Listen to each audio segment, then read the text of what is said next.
Hey there guys, in this video I'm going to show you how you can get the Deceiver's Fedora in Crimson Desert. Now my location on the map is pretty much on the town of Tashkalp as you can see right here. Now I would like to inform you this beforehand that you can unlock the Deceiver's Fedora through the shop right here. However, you can't unlock him until you've beaten the boss inside of this arena, which is a pretty difficult fight. Once you've beaten the boss, make sure to raise your trust level with this shopkeeper right here to about level 100. Now try to find some gifts that are suitable to raise their trust. For me, I'm pretty lazy, so I'm just gonna use a gold bar to open it. But let me show you the shop beforehand before you raise it to level 100. And as you can see here, you can buy a small bag and some ores at his disposal.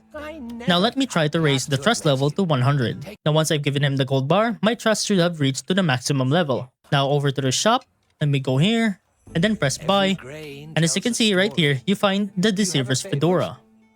Now here are the stats for the Deceiver's Fedora. It has a defense of 2 and a unique ability called Gambler's Sight. And here's how it would look like on a cliff. Now the Fedora's ability actually only pertains to only one thing, and that is gambling. Now here's the ability of the Fedora right here. You can pretty much see what everybody has on their hands. So if you like the gambling minigame of Crimson Desert, this Fedora would suit you well. And that's pretty much about it on how to get the Deceiver's Fedora in Crimson Desert.